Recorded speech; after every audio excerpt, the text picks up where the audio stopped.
hear yourself? Oh, yeah. So look, what you want to do is you want to get Bus. well. The closer you get to the mic, the sexier you sound. Yeah. But just don't shout when you're that close. If you want, Woof. woof. And just always make sure, because it's tempting.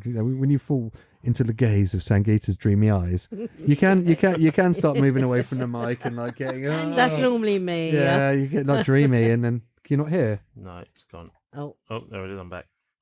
You're back. Yeah, Yeah, I must we're have good? touched the cable weird. Yeah. Is it maybe you're magnetic? you have got a magnetic personality, haven't you? Don't know if you say that. Yeah, I always want to spoon you. oh. Or it's going to be one of those nights, is it?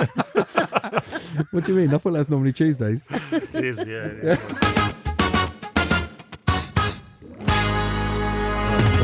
We're back here again for a bit more of Are You Creative podcast, where we're here discovering amazing things about creativity in and around Essex with Sangeeta. Come on, Sangeeta, join in. Yeah.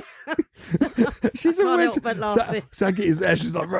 She's like a greyhound in the trap, ready to be let out. Someone's given her a little bit of gunpowder in her dog food. She's ready to go, raring.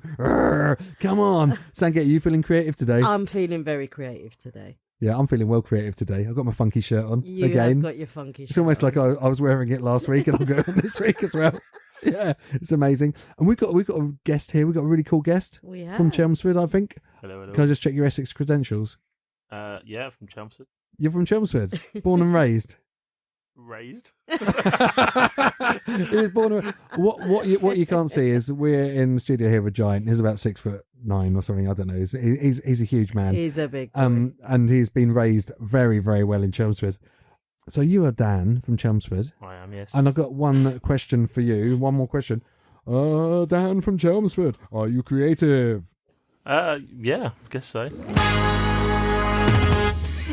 I love it because Everybody says that, I know, don't they? but I love it because then I get to put the funky little.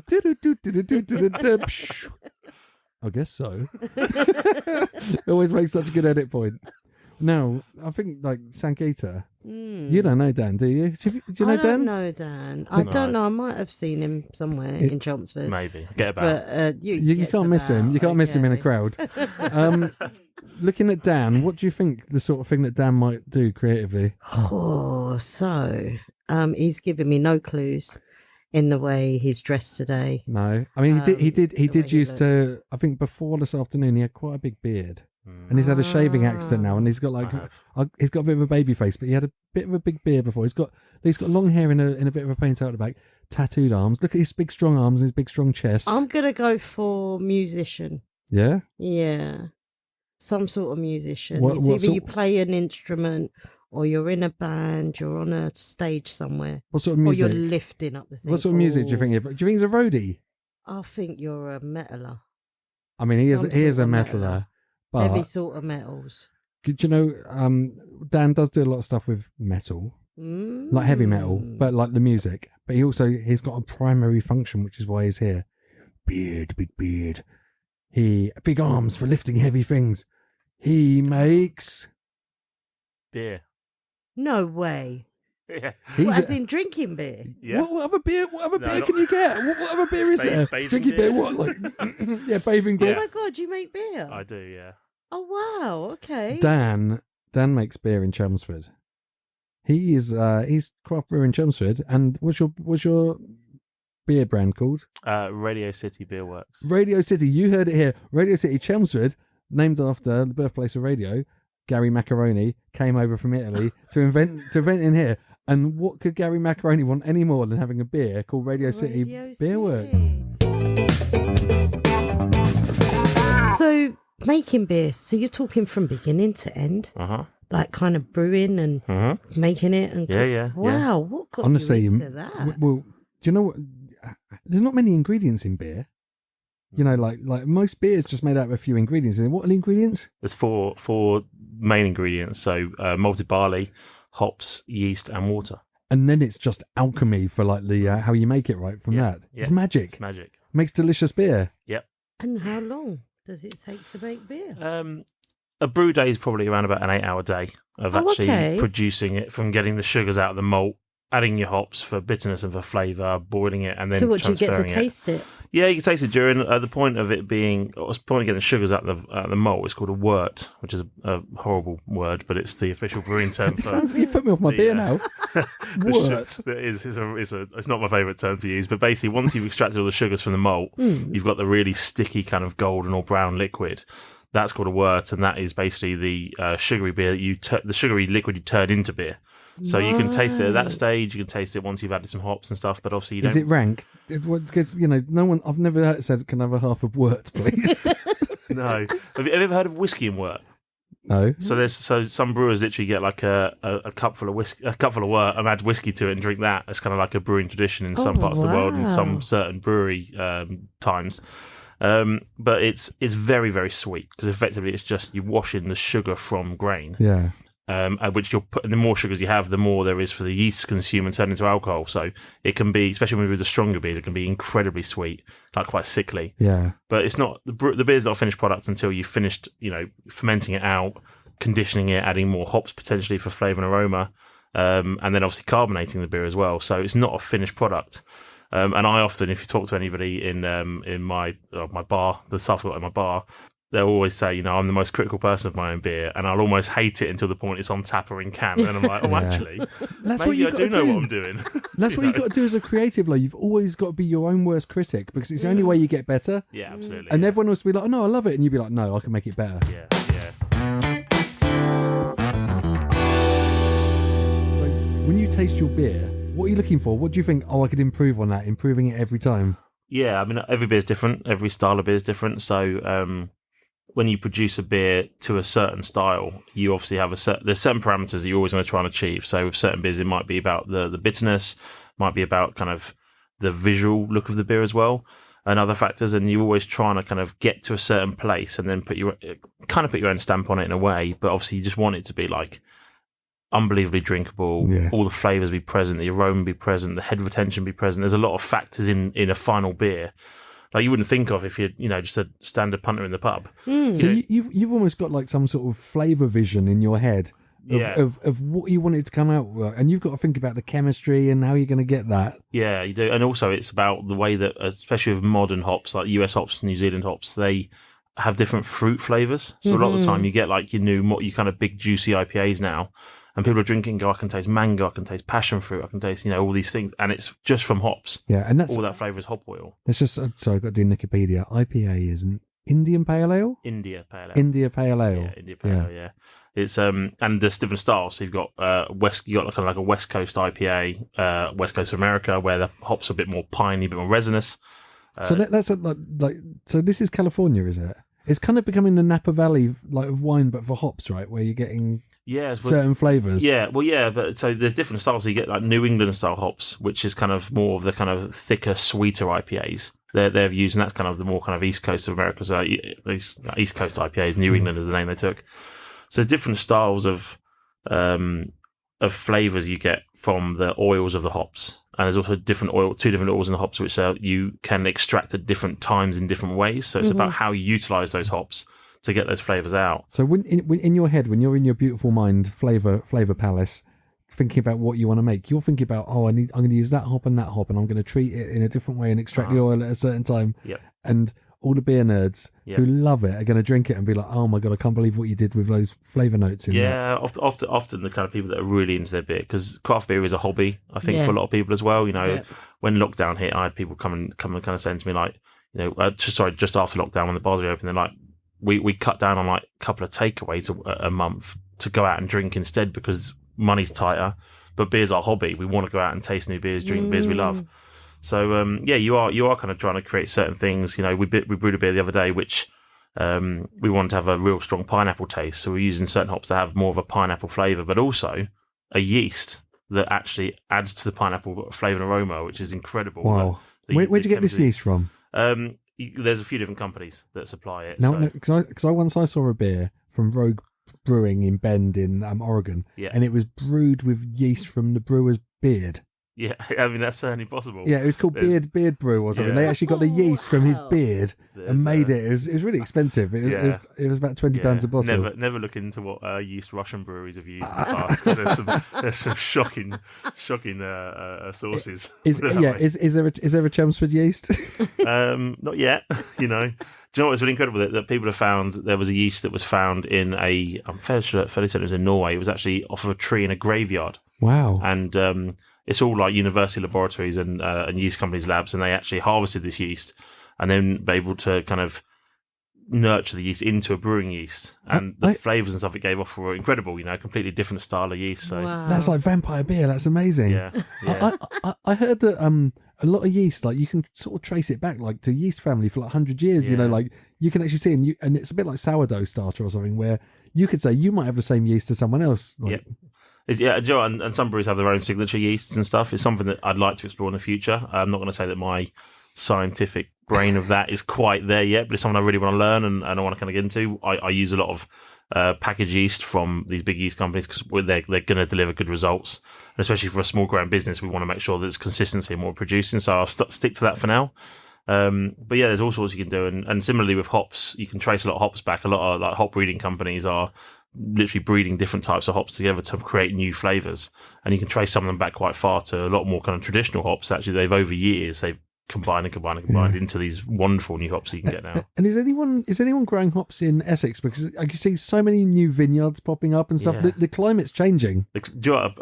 I'm not a big wine guy anymore. I used to do a lot of wine when I was younger. But there's a lot of kind of English vineyards popping up, and actually the climate change that we're seeing is improving the way that the grapes will grow in the UK. So you're seeing a lot more vineyards popping up. And Kent is going mad for hops at the moment. I see so many hops growing everywhere in Kent. Yeah, there are. I mean, British hops are kind of your traditional hops that kind of a lot of the big breweries in the UK. When you talk about people like Green King and Adnams, that's what they would have used in the past. The craft brewing side of the business really has embraced the New World hops because the flavours in them are a lot more strong. The kind of British hops are a lot more subtle, a bit more floral, a bit more earthy. Which really lend themselves well to that kind of traditional cask ale you're going to get. But in the craft beer scene, it's probably quite a lot rare. I mean, it is a lot rarer that you'll see those. You're like vinyl collectors, aren't you? You want your import. You want your like rare import. You're like, oh yeah, if you haven't tried this one, this is a Japanese one. It's crazy because like big breweries, like bigger craft breweries, have contracts with these hop growers every year, so they know how much to grow, and they're literally doing it by acreage. So they're growing a certain amount of hops per year to cater to these people. And when new hops come out, and they do trial them some breweries, Sierra Nevada was a great example of people trialing new hops. One of the most popular hops on the market is called Citra. You may have seen that on some beers. I love Citra. Yeah, so the first ever batches of Citra were given to Sierra Nevada to brew with. And it's one of the most popular hops in the world now, much to some people's, some people can't stand it now because it feels like it's bloody everywhere, but it's a hop that you get in a lot of modern beers because it creates a really good base flavour for other hops to What is it? It's like the oasis of hops now, is it? Like probably not that bad. You get it everywhere. You do get it everywhere. Yeah. But Sierra Nevada actually they're given the opportunity to name that hop, and they turned it down. What? Yeah, they turned it down. They let the hop breeding company name it. And when I met the guys from Sierra Nevada, I was just like, that's crazy because they could have called it. It could have been called the Sierra hop, anything really. But that's now huge. Do you think they could have got exclusivity on a hop? No, not so much. No, although they'd obviously buy a lot. Yeah. The global market's massive, and the value in these hops is huge. So they really want to push those things out. But listen, when you go Dr. Dan and you get Essex yeast, yeah, you can keep that. You're going to keep that under lock and key, right? It's going to be your secret yeast. Yeah, well, a lot of breweries have that. They have a house yeast as such, and one of the biggest breweries in the UK, Verdant, have a house yeast, but they actually you can buy Verdant IPA yeast from one of the yeast manufacturers now, which is based off of their house yeast. Yeah, it's never going to be exact because they're not going to give away their. Is there like some sort of things where people will go and break into them and steal little bits of yeast and stuff? Is there an espionage? Do you know what? I reckon if you look back in history, I'm not going to say it never happened, but I'm not sure that brewers are that gangster, to be honest. I'll tell you what, if there was a special hop or a special yeast, that made that beer, and everyone was like, "That is the best beer." Yeah. I don't know. Maybe. I'd like a little brewer, but on a really big rope. It wouldn't be like Mission Impossible because all these brewers are really massive from lifting up barrels and sacks of stuff and stuff. So it'd be like a 6'9" guy coming through on a massive rope. I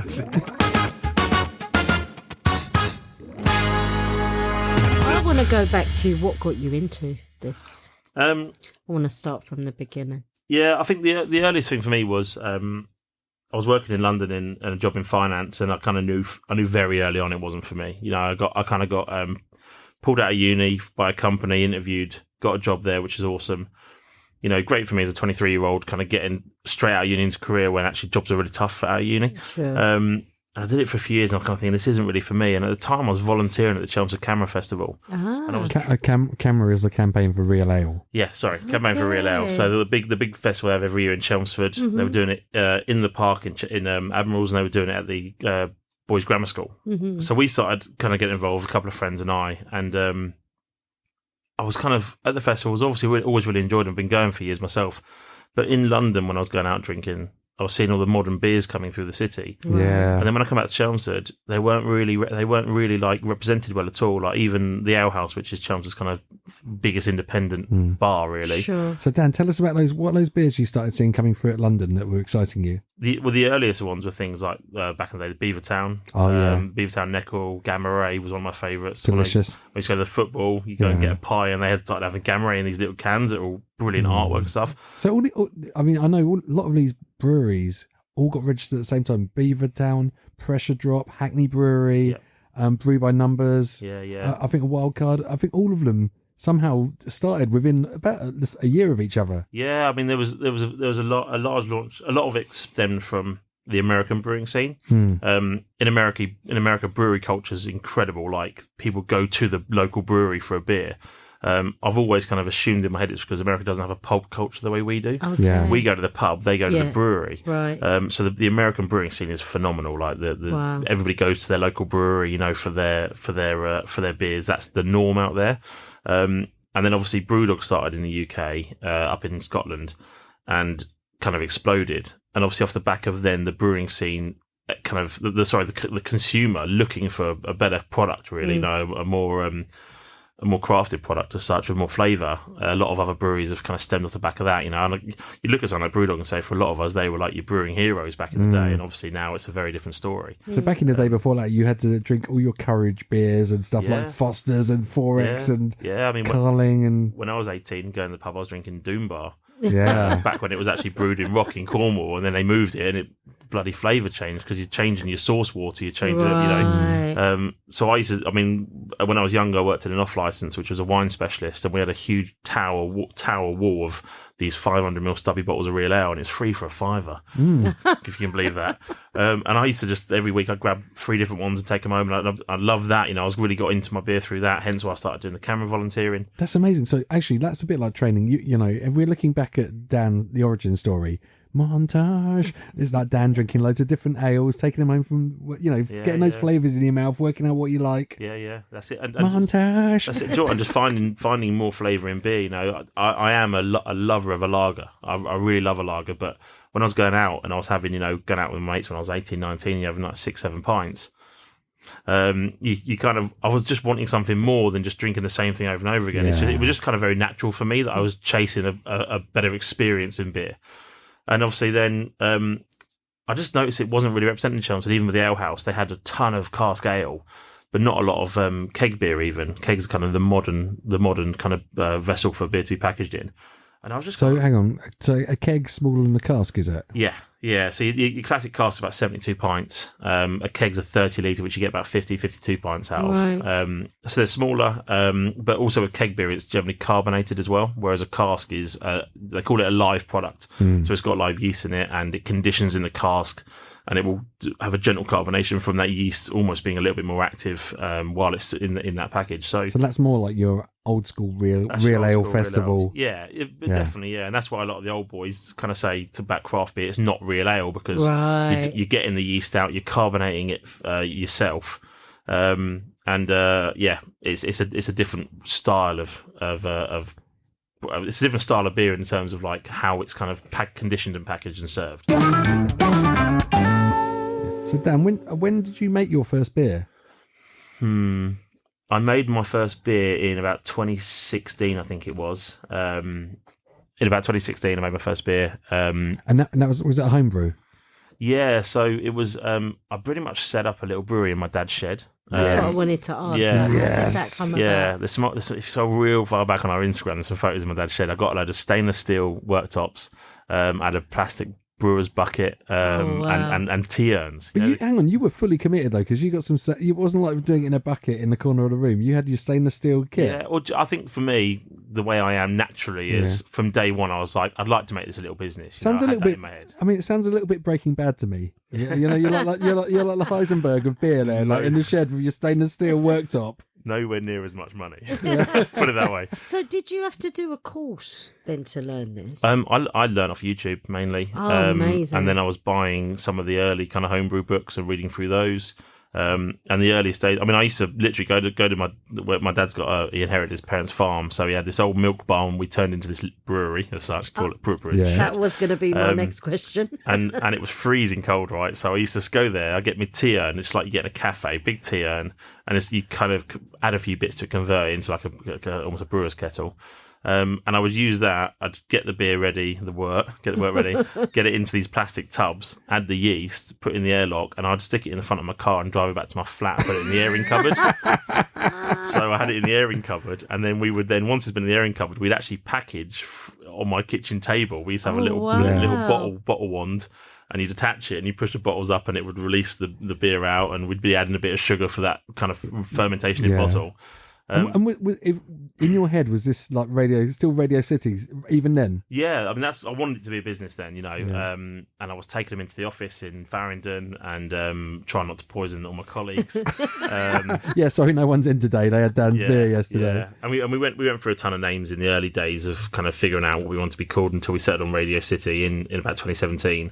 So the key for me was I could see my beer was improving, and then I was like, I'm now limited by my equipment, so I spent a bit more money. I bought a little 3-vessel 100-litre kit and a couple of stainless steel unitank fermenters that you can basically tiny versions of what I've got now to improve the production side of what I could do and the consistency.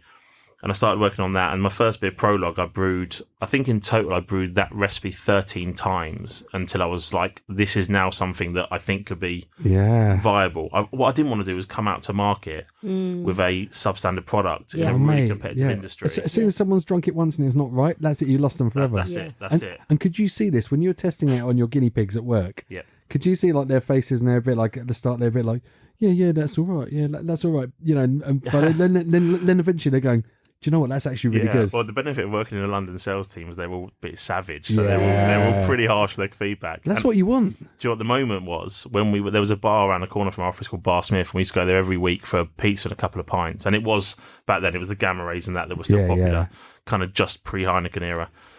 And my boss and a couple of my colleagues, we went back to the bar to the office, cracked open a couple of my beers, and they kind of unanimously said, "This is better than the beer we just had in the bar."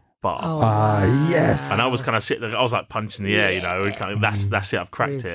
So then I brewed that beer again and conditioned it all out and tried it, and I was like, I'm really happy with that. So I got all the artwork and stuff, and I sold that into a local bottle shop and launched that. Which bottle shop was that? Hopsters on Moultram Street. So Hopsters is like the craft brew shop as well? Yeah, so Hopsters was Chelmsford's kind of first big kind of craft beer focus. I say big, it's a tiny little place, but it's Chelmsford's first real dedicated craft beer bottle shop. So I went in there and they loved that there was someone local trying to do this. They actually, Ollie that worked there actually signed my, it's like a what's it called, like almost like an agreement to purchase for me to get my license to sell commercially. Brilliant. I had to submit that off. So and it all went in there. All the beer went in there, and it disappeared in like 2 days, I think. So, but when you went in there, like you're going there to make your first sale, and you're like, hello, I've made this beer in my airing cupboard, and I put, you know, like it's hard, isn't it? Because people, everyone's got to start somewhere. You know, like Hackney Brewery started in my mate Pete's basement, and he made a hot cross bun flavoured beer, and everyone was like, that's disgusting. But you know, you just keep going. You do, and at some point, you get your first person to stock it, your first pump. Yeah, I think these people get a lot of it. You know, they get a lot of people who are home brewers that want to go commercial. Try this. Yeah, and obviously, and with them, they were wanting to stock good products, and they wanted to, you know, make sure they were giving their customers the best stuff. And actually, for me, the reason I brewed it so many times is I was like, people work bloody hard for their money. Yeah, they put their hand in their pocket and they buy. And craft beer is not cheap, you know. So and it's crap, you're a bit like, disappointing. I didn't want people to associate that with the brand I was trying to build, So, and I'd taken samples regularly to Hopsters every time I brewed one, so they saw the improvement in what I was doing, and I never ever did the sales push on them. I said, here's what I've made. Hope you enjoy it. And then when I got it right, I was like, here's what I've made. I hope you enjoy it. And if you do, I think this is the one that I'd like you to stock. So I wasn't pushy from day one. I was really patient with it, and at some point they were going like, Daniel, son, now you're ready to sell your beer. Like Miyagi, you want that blessing. Ollie did have that big beard as well, so big gingery beard, bless him. And he now runs a brilliant shop in Leigh Hopsters Leigh that he runs, which is really successful. So Ollie was a great help to me in the early days, and everything we sold was through them. And then obviously that was May 2019. We brewed about 3 or 4 beers on that kit, and obviously lockdown hit, and if we draw an analogy for did you watch Breaking Bad? He's out of his camper van now, right? He's in his back shed. He's got his bigger kit, right? You're not ready to go in the basement underneath the laundry yet, not yet, because that's what you got now. Yeah.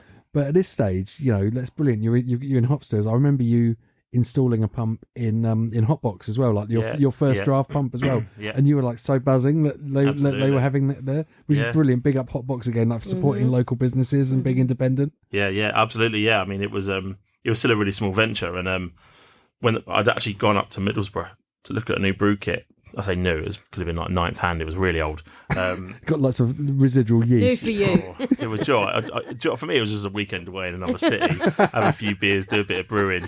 But to test out this kit before I spent money on it, and I went out there with a friend and tested out the brew kit. It was good, and we were like, we're happy with that. Paid the guy, drove HGV up the next week to get it, and drove it back down, and lockdown hit. So I had to store it. It's a 600 litre brewery. Wow. I had to store it in HGV for, 6-7 months? Yeah. Wow. Let's think about, just think about how big 600 litres is. Yeah, I can't picture it in my brain. Like, explain it. Like, what would it look like?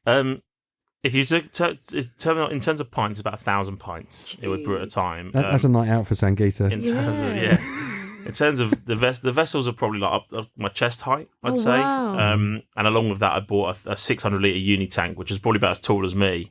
Actually, when I was installing it, the floor in the brewery was a little bit wonky, and it fell on me. Whoa. I say it fell on me. It fell over, and I dived under it. So I thought I spent all that money on it. I thought I'd rather be broken than this thing I spent thousands of pounds on.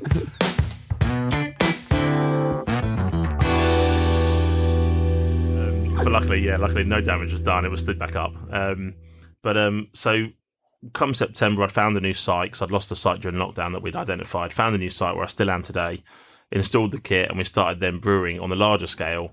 And it was literally my first ever time trying to keg beers, which was an experience in kind of modern kegs. Well, do you spray everywhere? Come on, I imagine there's some slapstick going on in the brewery. There's a little bit. There's things like, it was so cold in the barn. Like I put you ferment a beer at a certain temperature based on the yeast you use. And one year at Christmas time, I'd brewed a stout called Lone at Sea. One of my favourite beers I've done, and one of the most popular ones I've done as well. And it was so cold that when yeast eats sugar, it's exothermic, so it naturally warms a tank. But at those scales, because it's so small, there's not enough exothermic reaction to keep it warm. And because the barn was so cold, the yeast was just going to sleep. Oh no! So I was having to basically, with a bucket, scoop out the chiller that's attached, which keeps the temperature from going too high from the exothermic reaction, and then keep boiling a kettle and pouring it into the chiller. I must have done it about 100 times to then have warm water in that to run around the body of the tank to warm it up. But obviously, as you're running it round, the boiling water was cooling from the cold beer, cooling the tanks. I'm scooping it out again, and it was relentless, But I got the beer, I got it going, I got it jump started, it fermented out, and it came out as a lovely beer. But did it taste the same as it would have done before? Like you had a feel for it when you were doing it. Sometimes yeast wants to be at a consistent temperature in most cases. So in terms of like a clean fermentation, you set it to a temperature, it ferments that temperature. The controls you have in the brewery enable that to remain the same, and then you get a good clean fermentation. Because I guess for consistency, it's really important that you know exactly what temperature you're doing it every time. Absolutely. Consistency. But I always say you control the controllables. It's a live product. The grain will be different every year. Hops will be different every year. You can look at the acids, look at the kind of sugar content and stuff, and control those as much as possible for consistency. And then things like that, timings, temperatures, etc. So yeah, you can stress yeast. If you do it too hot, it can stress it out. If it's too cold, it's not going to do its job properly. So I love this, like stressed yeast. Got to send it down the delivery yoga. Yeah, chill out. Yeah, give it a gong yeast bath. Yoga, But can I just ask then? So for every recipe you make. That was good. Did you have to write things down in order to make sure that the next batch you created was obviously similar? Yeah. Or is it something that's in your head? No, the best thing to do is write everything down, because there's a lot of parameters in terms of, you've obviously got your quantities of malt and the temperature of the malt, temperature of the water you use, quantity of water you use, quantity of yeast and type of yeast, quantity of hops, the oils in the hops. And you taught all of that? The timings. You're self-taught? All these bits? Yeah, the timings of using it all. And obviously, as they change, you get different, crop yields from it growing. You have to adjust for those things. Then you got to look at things like the pH before and after you kind of fermenting the beer. You got to look at the gravity, which is how you measure alcohol. So it's the gravity is the density of sugars in the product. Yeah. How much the yeast consume to reduce the gravity, so then you can do an alcohol. There's a lot to a beer, isn't there? But you think like there's so much science, but it's still art as well. Yeah, because it's all like you're looking for that flavour. Yeah. It's like you're mixing colours and like trying to get that. I don't know how you get it consistent. Yeah, it's tough. I think with modern craft beer, I think people accept there is a level of inconsistency in some cases, but you have it every year. There's a lot of big breweries that release their kind of hype beer of the year, and every year it will sell out in an hour, and then every year we have it and we go, it's not as good as last year, or it's better than last year. So there is always going to be certain inconsistencies. So do you bring out a new one every kind of year yourself as a company, or are you looking to do that maybe in the future? I'm always looking to brew new beers. I think at the minute we've done, off the top of my head, I think we've done about 20, roughly, 20 different beers. Amazing. What I'm working on right now is a core range. So we've released our first core range beer, Wireless, which is a 3.4% pale ale. Absolutely delicious. I was drinking that at the podcast festival, actually. It's amazing. Stage, at Chelmsford Theatre. Yeah, so I'm really happy with that beer, actually. For a low ABV beer, it's come out really nice. With that small range of core range beers, consistency is absolutely the key. Because we've got it. It's in like Zorba, the Greek restaurant. It's in Chelmsford Theatre. It's in the Central Park Cafe. And the people that are going to be their customers are going to want to know what they're having every time. Absolutely. People that come to my bar always want something different. But if they have one of my beers, they want to know it is as close to what it was before. So I control the controllables as much as possible. And I've been pretty good at consistency, I believe. But I remember I brewed a beer years ago, and it was an absolute banger. I loved it. What was this one called? This was when I first ever did the Call to Be Kind. Yeah. I loved it. We did it. Did you write the recipe down? Well, this is it. Is it like George's Marvellous Medicine, where you're just making it up, just chucking bits in? Do you know what? It was just I was having a lazy day, and I built the recipe online. So I've got the recipe as such, but I didn't write down my stages. Didn't write down because it's more than the recipe. Man. It's the notes. It's how the brew day goes. Yeah. And we brewed that one for the Call to Be Kind homeless support group in Chelmsford. So we were donating some of our profits to the homeless community to help them with the homeless community in Chelmsford. And the beer was really good. It came out really well. We won I think it was like a beer of the year from one of the bottle shops in Chelmsford at the time, which was really cool. And I went to brew it again, and I opened my book to the page. It said Call to Be Kind, date, malt, nothing. And I was like, well, I've got the recipe online at least. But I did brew that again. Did it turn out good? It did. What I basically did is I just kind of said, I know exactly how I would have brewed it. The parameters can't have been too different to what I would normally do for most beers. So I brewed it again. It came out really well, and I'm actually about to brew that again, which is nice. We're trying to get another donation in for the homeless community. Nice.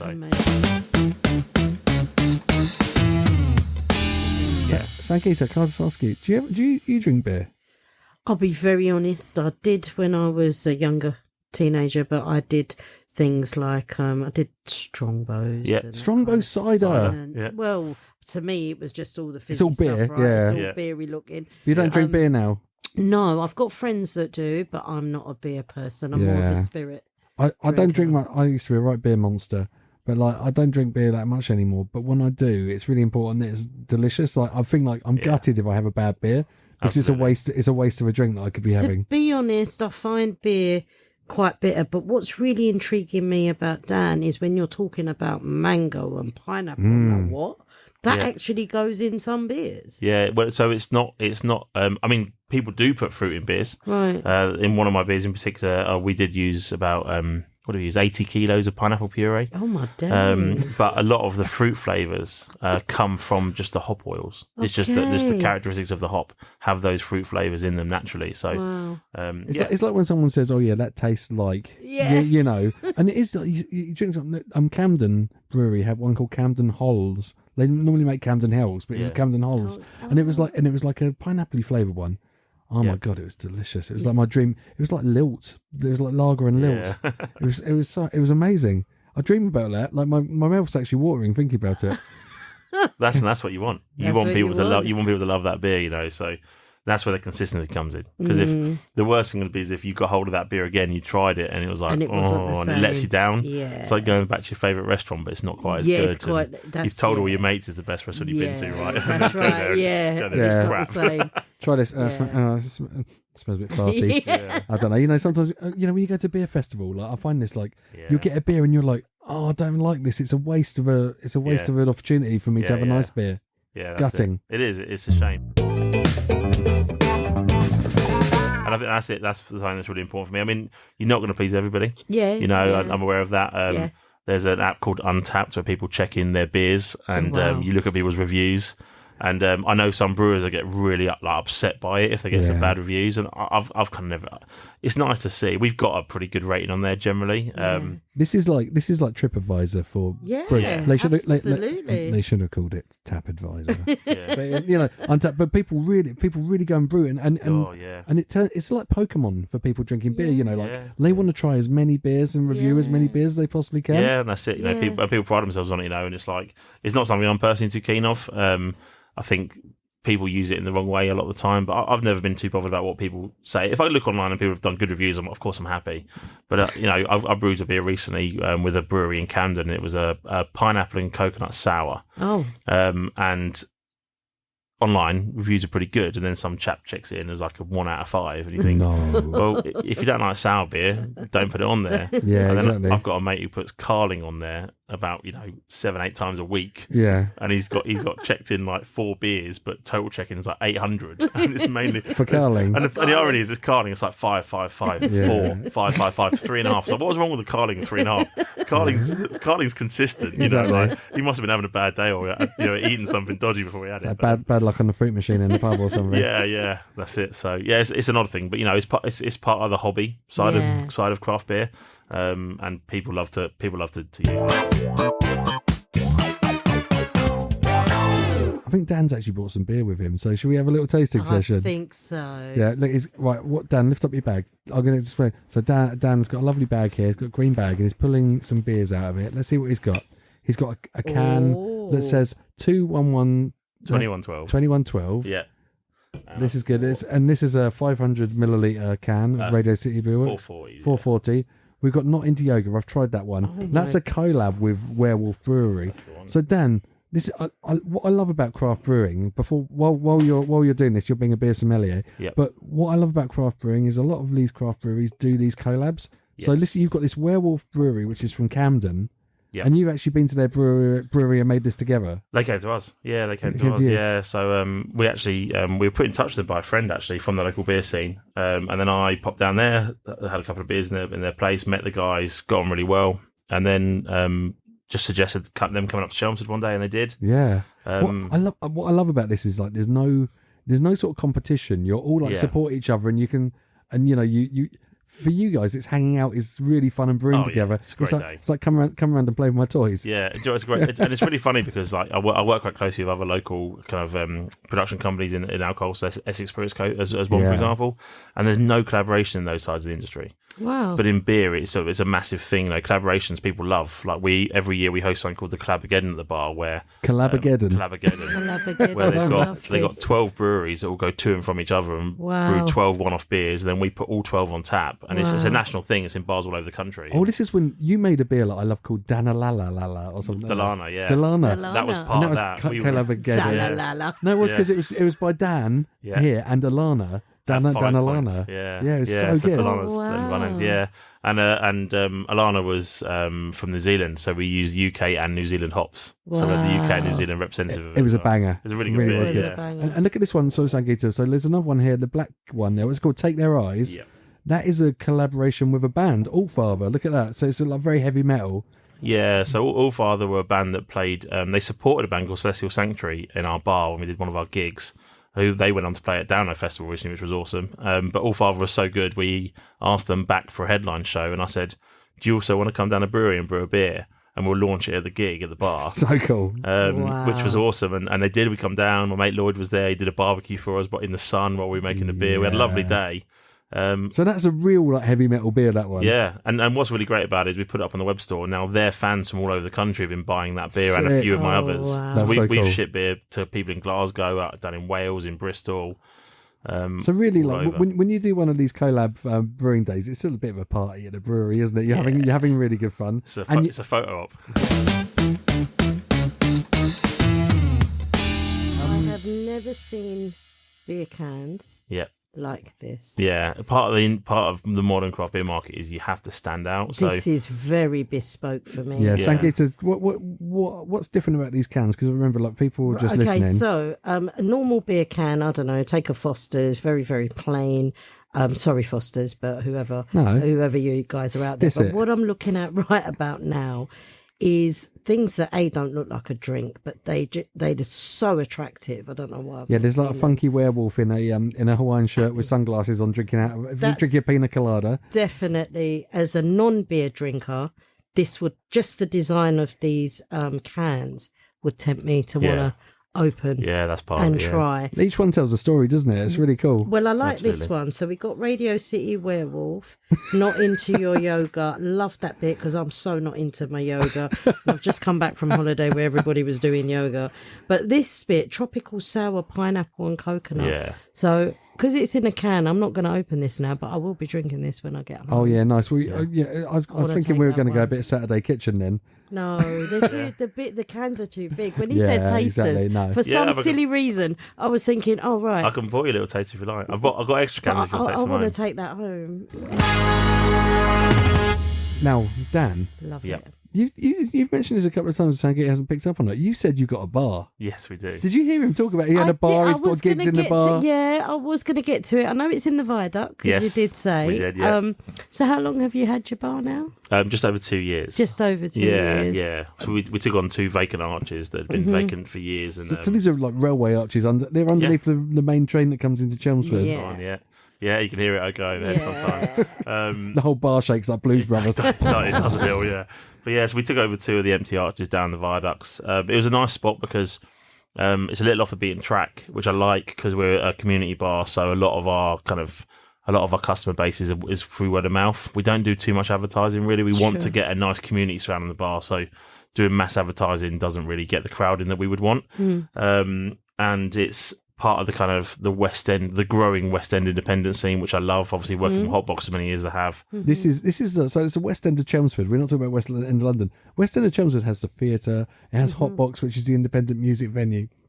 Now we've got Radio City down there as well on Viaduct Road. So there's a real like buzz there. It's like There is a buzz, It's the cool end of town. It is. Yeah, it really is, and what's great now is with the 4 bars there, people are kind of crawling between them as well. Now we've created a mini pub crawl. Yeah. It's not very far. That No. crawl, it's like a 10-metre crawl. It really- I love really it because, and you've got first drink syndicate there as well, Yeah, and maybe the ale house as Yeah. well. So all you got to do is go under the bridge when you come out of the station instead of like going the other way into that's town, it. Yeah, And then you- and hang out with the cool kids. Yeah. yeah. And it is called Radio City Social, right? Yep. So it's like Radio City Beer Works at Radio City Social.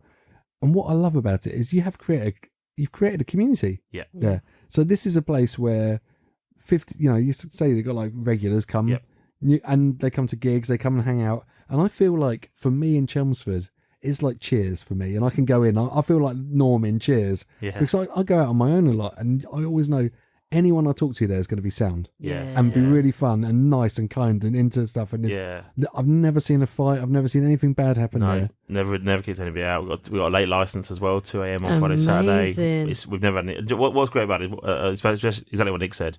A lot of people come on their own, but then they're not on their own because they come down. They know there's people they see. We've even had a D&D group start up now that are playing D&D every Wednesday. Hang on, that's in the bar. Dungeons and Dragons. Dungeons and Dragons, and it's a It, group. it really is that cool. Yeah, but it's a group of people that I think, as far as I'm aware, didn't know each other 2 years ago, and now they meet up every week and play a game together. a couple of Fridays back, I actually took about 10 of our regulars on a Friday night up to Leigh to check out another couple of craft beer bars. Wow. Support the scene, and have a night out. And then they love that because, how often does someone who, how often does your local bar say, hey, let's go elsewhere. Go to another bar. Spend your money somewhere else. Yeah. So what's amazing on this though, right? If you think we're going back like 7 years, Dan is making a beer in his shed, in his dad's shed, right? Yeah. It's like a bit like Make It and They'll Come, right? So he has like a whole community he's built, people drinking his beer, people collaborating with him. Amazing. And what it is, there's very few people making culture in Chelmsford and making a scene.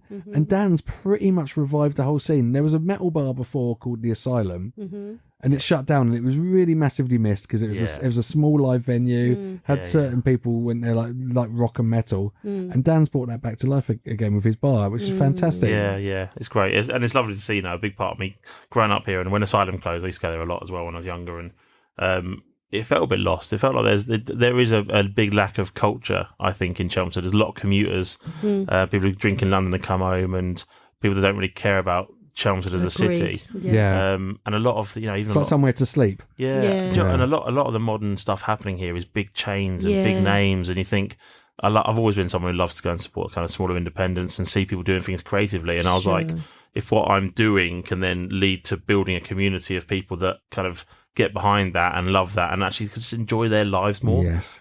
People have said to me, like, we hated Chelmsford till this bar opened. We lived in it, it was boring. We moved in, it was boring. And now they have like, almost have a home to go to outside of home.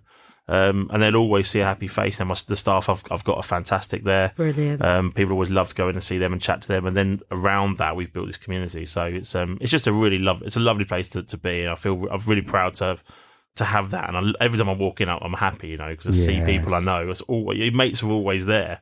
Amazing. So and kudos to you and Hotbox as well, because I think between you and Hotbox, you've basically made Chelmsford cool again. And it was a bit of a cultural desert for a little bit, music wise and that scene wise. There's other stuff going on. The theatre's always been great, and there's other stuff going on, but for small venues like since the Army and Navy shut and the Y Club and things like that, it's really been missing that. And you and Hotbox have just made this whole vibe, which you could see like with Sounds Good Festival and the metal nights you put on. That's brilliant. Yeah, we've got a lot going on. We're doing more and more music live now. When we first opened, we weren't sure how it would work. We wanted to try it out, and we did, and it worked so well, and we loved it. We're chuffed. So we're doing a lot more now, working with independent bands. Getting a lot. We mainly do kind of rock and heavy metal bands because that's more. It's underrepresented, and we want to represent that here because that's what we love. And as you can tell by Dan's tattoos, so that's what he likes. Yeah, that's what I like. And even just like as a policy, our bar policy with bands playing is that every band gets paid. Amazing. So many bands are like, even if it's like, we had a band called Apollo come through. Genius, they're brilliant. Bunch of 15, 16-year-old lads. They contacted us, and I was like, when I was that age, I'd love a bar like mine to let me get my band go and play. So they came up, they played, they're fantastic. We've had them back 3 times since. Oh, wow. But on that very first gig, at the end of the gig, I gave all 3 of the lads 20 quid. Yeah. It's not a lot of money, really. But it's something. But 20 quid more than what they would have had, right? Sure, they were buzzing. Yeah. They were buzzing. Their parents, they're going, you need to frame that. It's yes. And we love that, But even with more established bands, we have bands that have played at Bloodstock Festival come in and a few others, and we believe in paying people for the art. The whole exposure thing, they're playing for free. It's a thing that a lot of bands have to suffer.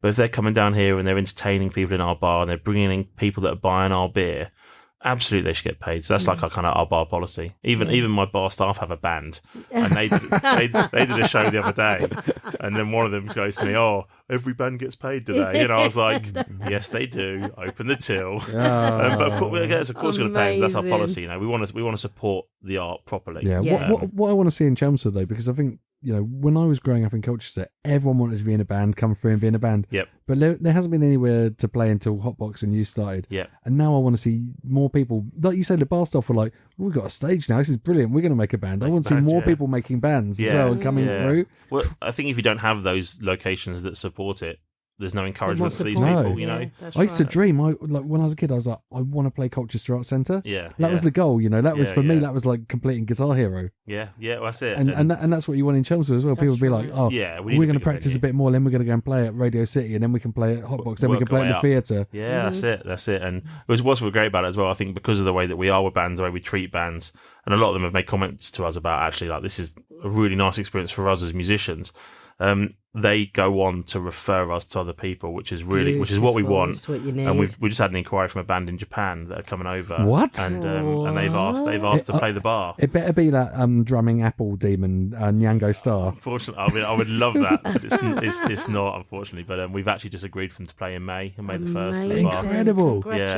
So you're going to do like a Japanese saison beer? I might do something for it, but yeah. I was going to say you're going to create something for that. It would be good to, but they've just played like Tokyo. And a couple other parts of Japan, and it was one of the London bands that played at the bar. Yeah. They actually recommended us to this band, and they contacted us, and we were like, "There's no way we're going to be able to afford this band from Japan." And we told them what we could afford, and they were like, "Yeah, that's cool, but would you mind doing maybe tickets on the door that we could get a split of as well?" And we kind of looked at it and went, "Yeah, we could sell that. I reckon we could. It'll be $5 a ticket, it won't be a lot." And if we can then top up what their fee to kind of give them that little bit more, we will. And now I'm dead excited about it because it's like it's not often you get a Japanese metal band playing in Chelmsford. Sangage, have you been there to Radio City Social? No, I haven't, and I am going to come in because now that you've said this, I definitely want to venture in there. It's such a funny vibe. Like I've met so many interesting people there, and like people from all different backgrounds. It's all kind of like it's what's your policy? It's don't be policies. Everyone welcome except twats, which my staff then added, and Dan on the bottom. So, but yeah, that is our policy. Like everybody's welcome at our bar. You don't look at anyone and judge them for anything other than just are they a decent person. And it's basically like if anyone's going to be like racist, transphobic, sexist, anything, behave badly, like be aggressive, that's they're not welcome. And you know what? And I've had someone in there before that's drunk and has said things we don't agree with, and I literally walked him outside and said, look, whatever you want to say behind closed doors is up to you, but do not bring that in here because that's not welcome here. It's a safe space for everyone. Safe space, I was going to say. Do you know what? Nobody wants to go through life and have to deal with shit. No, 100%. We just want people to have a good time and feel welcome, and everyone's welcome, kind of thing. Like the only thing we don't like is people that don't treat others well. Yeah, everyone wants to have a good time and night out. We don't want mess fights. Don't want people saying nasty things. So we've kind of instilled that from day one, and I think people know that. And it's almost that bar now. I've got a community around the bar that if something like that happened, it's almost they'd all kind of go, the whole bar will be behind you. That's why and I think it really helps that the manager of the bar, not Dan, who's called Ryan, he's about 6'10", American football player. Yeah, he's the softest man alive. But if you look at him and he came towards you, it'd be like Hagrid coming to throw you out of a bar. That's a really good description. Yeah, he's a gentle giant, definitely, Ryan. But he's a top lad, Ryan, but he's got that stare. You get on the wrong side of him, he gives you that look, and you kind of go, oh, Jesus Christ, change your pants when you get home, type of thing. What's next for Radio City Beer Works? There's a few different beers I want to make now that I've not made yet. So different styles of beer I haven't made yet. So one of the things I really want to do is the big Imperial Stout. What is that? What does it taste like? What's an Imperial Stout? Imperial Stout is effectively, it's like you kind of, people think stout, they think Guinness, right? That's a nitro stout, so it's got nitrogen used, which is why you get the creamy softness. So a lot of other stouts, you get flavoured stouts and kind of like London porters. An Imperial Stout is a stronger version of that, so a higher ABV. Usually ranging from about 9% up. So this is like one of those black treacly beers, right? Yeah, it's like really, really. You're not going to drink a pint of this. You're not going to down a pint of it. If you're not Lloyd, if you're Lloyd, you would. Our regular Lloyd loves it. But so ranging from 9% up, we've had some in the bar from 14% even up to 18%. Wow. And we've imported some fantastic ones from America that I've just loved, and I've kind of, when I have a beer like that I love, and I look at it and I go, how have they made that? I love that feeling. Put it down into analysis mode, beautiful mind, trying to work it out. It's challenging me as someone who's now kind of built this business, and we upscaled quite significantly in December. So we went from our 600 litre kit to a 3,000 litre kit. Whoa. So massive investment, massive kit now. So we can now, that's why we're back to the canning, because we've got the scale now. You can't afford to make a mistake on your recipe, and unfortunately I have a couple of times, and the drain has verily enjoyed that. But something what I love now is when I get a beer and it challenges me as a brewer. I kind of think how they, like, either it's chasing the paleness of the colour of the beer, it's chasing the softness, it's chasing the flavour, or in terms of the Imperial Stouts we've imported from the US, it's chasing like just the depth of the flavour, and like we have some we poured out of taps and they look like tar. Yeah. And the flavours, the aroma's immense, the flavour's immense. Like I personally don't want to drink a lot of them, but I love we have these bottles that we can buy to share, and we love to have those and share them with people. And I'm challenging myself now to try and brew something like that's a bit more, bit more kind of special, and something that's like, do a special thing that we can do a couple of times a year, and people have a hype around wanting that. And are you going into like Detective Dan mode here? Like when you're tasting it, you're analysing it, and you're thinking like, how am I going to get this? Yeah, it's funny because since brewing, I analyse every beer I drink. It's just a natural thing. But then a lot of craft beer drinkers do as well. I don't think it's just the fact that I'm a brewer. I think people that love the hobby analyze the hobby, don't they? So, which is obviously a blessing and a curse for some people. But what I'd say, I really love it when there's something that kind of makes me go, "Wow!" Like, how have they achieved that? Do you ever go back to them and ask? As a brewer, do you know what? Tell me your secret. Or sneak in and steal their book at night. Yeah, that's where it begins. I wouldn't say go back and ask them. The brewers that I'm friends with, and I'll talk to them about the beer, and I'll say, "This is incredible." Like. I've asked before, what's your advice for achieving that type of thing? And some brewers are really secretive about it, and others aren't. And actually, I work with a lot of home brewers who ask me questions, and I'm always happy to kind of help other people. Brilliant. Yeah, promote other locals and stuff as well. So bring up the more stuff, because I know the same with when I talk to you about bars as well. You don't see them as competition; you see like the scene growing, and it's like the more stuff that's opening, the more beer people are getting to do. Yeah, there was a little brewery down kind of Malden way, and they were a tiny little brewery on the side of a guy's parents' house. And he was coming to the bar, tasting his beers and stuff. This guy, and he said, I want to put a few beers on. I'm going to bring a load of people down. And he brought his partner and a load of friends down, and I just put all 3 of his beers on tap, bought them off him, put them on tap. And he's 20 miles away from us. What's this brewery called? Wow. It's called Aerograft. Aerograft, yeah. They've just now, he's moved, he's got a new place, and he's just set it back up, and he's kind of relaunching in November. And he actually messaged me today saying, I want to kind of get some early launch venues. Yeah, there must be such a buzz for him though to see it like on really, really proper curated craft beer bar. Yeah, and I guess for him it's I'm almost giving him the feeling I had and that I loved. Yes. Yeah. Because when I first had that, when I was going in, I saw people drinking my beer. I did a beer for a prog rock festival a few years ago in London called Portals, and I just remember seeing all the bands running around with the beer, and I had this real buzz and this real like love and pride. Yes. And if I can give that to somebody and to experience what I experienced, like I love that. It is a collaborative industry. As much as I am a competitive person, I'm not going to sit here and like stress about me selling someone else another local brewery's beer, because I want another local brewery like that that's doing modern craft beer that I can work with and we can chat to and we can get on with. Imagine if they had a tap room next to yours as well. I don't know if you've heard about the Bermondsey Beer Mile, but in Bermondsey in London, how many tap rooms have they got in a row? I think it's like 20. They've got like 20 in a row, yeah. But it just over creates about a mile and a half. Yeah, creates a scene. Yeah, that's it. And people go there. People go to do the Bermondsey Beer Mile. Wow. And like we call it like the Chelmsford Beer Meters now. You can go in a thirst. The best part about it is you go in a thirst and have a pint of my beer. Yes. You used to be able to go to the ale house to have a pint of my beer, not anymore. You go in Hotbox to have a pint of my beer, and you go in my bar to have a pint of beer. So it's almost and Zorba, you can stop at Zorba. And Zorba. Yeah. Then finish Zorba's great. Yeah. Then finish at the theatre bar. Yeah, in and out of the theatre. Yeah. So it's not a takeover as such, not a global takeover. Get in there. But we're pushing out, and what I love is that we're working with people that we want to work with as well. Yeah. We've got complete control over that.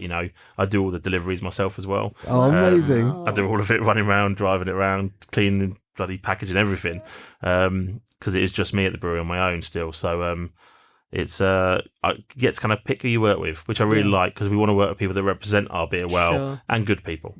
So if we get a bad feeling, we just don't go in and try to sell it. But good things happen to good people as well. I think if you surround your brand with the vibe you want to get, because you don't want anyone to have a bad experience at any touch point. No, well, that's it. Even like the promoters we work with and stuff in the bar, in the Abyss podcast and promotions, I was approached by a few people that wanted to promote rock gigs at the bar, and I didn't get good feelings about them. And then Steve made the effort to come in and see me, see the venue, see an event at the venue, and then talk to me.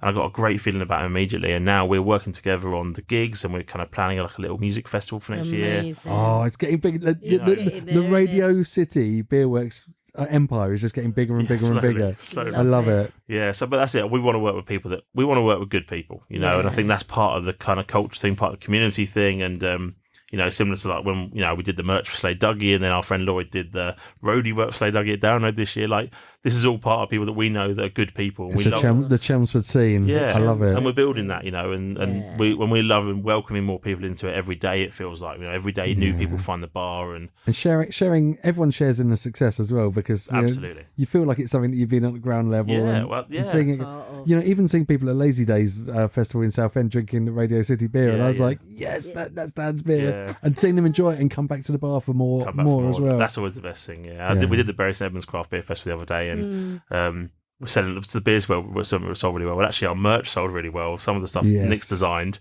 and people were buying it, and a load of the guys from the airbase were buying it, and then at the end of the night, all the brewers were buying it as well. Amazing. And I was like, I don't know if anyone else sold any merch, but we sold loads, and we almost doubled our take from just selling. I think that's t-shirts. genius though. Like, if you treat a business or treat a brewery, a beer brand like a band, and having that merch, and having that scene around it, and having that attitude, is really cool. Like when you look at the cans here, and you're like, there's so much personality in all the artwork and everything that goes around it. Yeah, absolutely. And it still feels independent, but it feels professional as well, which is the important thing. Yeah. That was always really key for me. It's almost that kind of, although we're a tiny business, is not so much act like we're a big business, but just portray ourselves really well. So anybody looks at it, they go, this isn't a lad in his garage. That's right. 9 years ago, putting beer in a plastic bucket and sticking it in the front of his Vauxhall Corsa, as I was back then. This is someone who's running something professionally, because I think your customer wants that, especially in such a competitive market. So,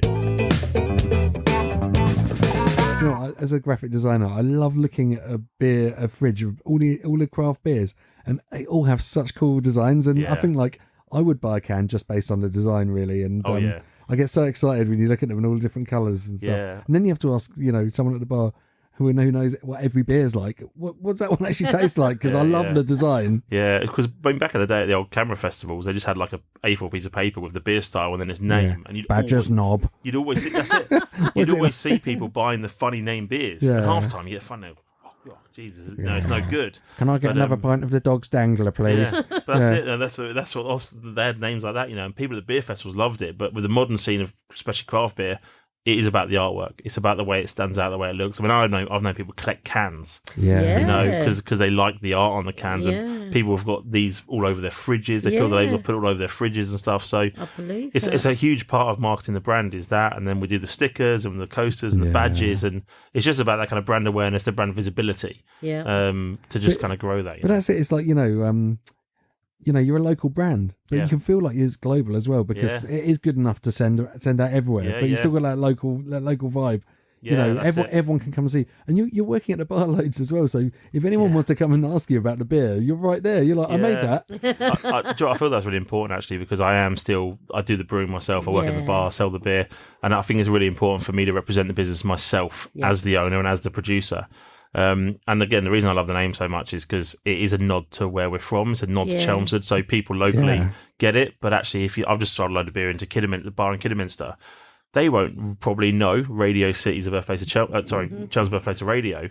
So it works on a national level as well as a local level. We are going to get the name of Gary Macaroni out there. Like everyone's going to know about the inventor of radio. Yeah, eventually we can prove that if you want. Yeah, what Gary Macaroni? I'll happily call a beer the Gary Macaroni. Gary Macaroni cheese flavored beer. Yeah, I'm not sure we'll put any macaroni in the beer, but do you know what? People have made pasta lagers. Yeah, they make lager with pasta. Okay, so can we make Gary Macaroni and we'll put a subline Pasta La Vista baby on it?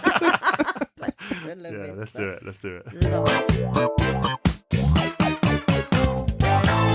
All right, Sangeeta, that was a wicked chat, wasn't it? That really was amazing. Are you tempted to try some beers now? I definitely am. You're going to take that werewolf one home, aren't you? I'll take the werewolf Hopsters. Yeah, get into that. Yeah. And let us know what you think. Matches my top, so when we take our pictures, that's how I'll be taking. Oh yeah, it. We should pose with the beers and the pictures. Yeah. So really like to thank Dan for coming in. It's been such a great guest. Absolutely. Don't forget, if you can subscribe to us. Look, no one has ever sent us a question, and if you can follow us on Instagram on what is it called? @r.u.creative.podcast. You can like all our stuff, find out about new episodes, and send us questions, please do, because me and Sangeeta are running out of things to talk about. No, we won't ever. Thank you very much to NGDA, New Generation Development Agency. Thank you very much to City Sound and Paul, always. Thank you very much to Essex County Council. Thank you very much to Gary Macaroni for inventing the radio. And I think we're out, aren't we? Thanks, Dan. You going to say bye? Thank you so much, Dan. See you later. Oh, that's so nice. Like radio. See you later. Stay lucky.